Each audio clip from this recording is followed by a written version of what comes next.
नेहा, वो तो महिला सीट आ गई, वरना पार्षद तो मुझे ही बनना था। अब भले ही चेहरा इसका होगा, लेकिन पावर तो मेरी ही होगी। अरे वाह भाई साहब, क्या दिमाग लगाया है आपने भी।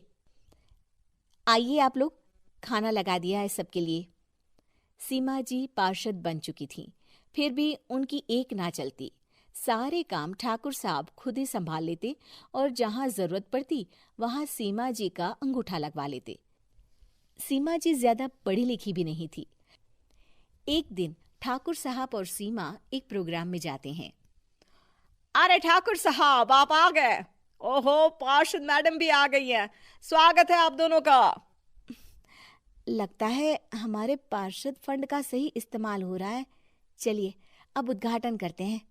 ये लीजिए ठाकुर साहब, कैची, आप ही सबसे पहले प्रवेश कीजिए। सब लोग आगे निकल जाते हैं और सीमा जी पार्षद होने के बावजूद भी पीछे खड़ी रह जाती हैं। वो देखती हैं कि वेलकम बोर्ड पर उनका नाम है, लेकिन महिला होने के कारण कोई उनका सम्मान नहीं कर रहा। अगले दिन एक आदमी उनके घर आता है।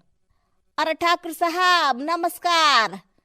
कल ना हम नोटिस किए कि हमारा घर तो अवैध है और नगर निगम वाले उसे तोड़ने आ रहे हैं। अरे कुछ कीजिए ना ठाकुर साहब।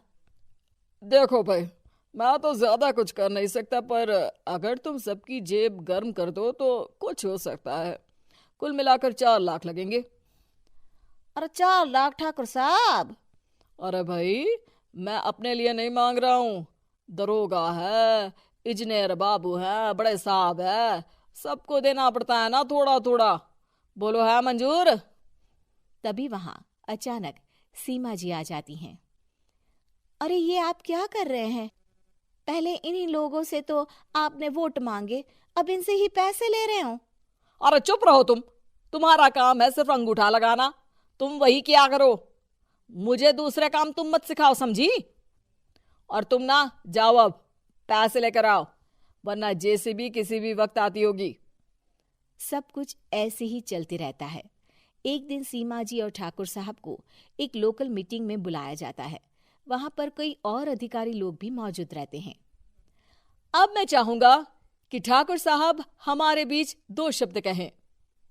मेरे प्यारे भाइयों और बहनों, आज मेरा सौभाग्य है कि मैं आप सबकी सेवा दिन रात कर पा रहा हूं।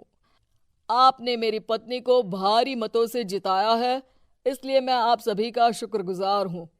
मैं आप सबसे वादा करता हूं कि हमेशा की तरह हमारे वार्ड में किसी को कोई तकलीफ नहीं आने दूंगा। सभी लोग तालियां बजाने लगते हैं। अब मैं माननीय पार्षद मैडम को स्टेज पे बुलाना चाहूंगा। अपने नाम को बुलाया सुनकर सीमा जी एकदम चौंक जाती है। उन्हें बिल्कुल उम्मीद नहीं थी कि इतनी बड़ी जगह उन्हें मंच पर बुलाया जाएगा। जैसे तैसे वो मंच पर चढ़ती हैं। ऊपर जाते ही सीमा जी को सारी पुरानी बातें याद आ जाती हैं कि किस तरह उनके पति उन्हें कभी भी आगे बढ़ने नहीं देते और उनके नाम से गलत काम करते हैं। वो बोलने लगती हैं। मैं आपके वार्ड की पार्षद सीमा हूं। आप में से बहुत कम लोग ही मुझे जानते होंगे, क्योंकि इससे पहले मुझे कभी ऐसा मौका ही नहीं मिला। सारे मौके मेरे पार्षद पति यानी आपके ठाकुर साहब ही लेते रहे, लेकिन आज ये मौका मुझे मिला है तो मैं इसे ऐसे ही नहीं जाने दूंगी। मैं आपको ये बताना चाहती हूँ कि आपके ठाकुर साहब मेरे नाम की आड़ में गैर कानूनी काम करते हैं, जिस पर अंगूठों के निशान मेरे होते थे। इसीलिए मैं अपनी गलती मानती हूँ और आज अपने पद से इस्तीफा देती हूँ, ताकि आगे से कोई गलत काम ना हो पाए। अब फैसला आप सबके हाथ में है कि आप हमें क्या सजा देना चाहते हैं। सीमा जी की बातें सुनकर ठाकुर साहब के चेहरे का रंग उड़ जाता है और वो शर्म से मुंह नीचा करके वहां से चले जाते हैं और पद से इस्तीफा देकर ही सही सीमा जी अपने आप में आत्मविश्वास महसूस करती हैं।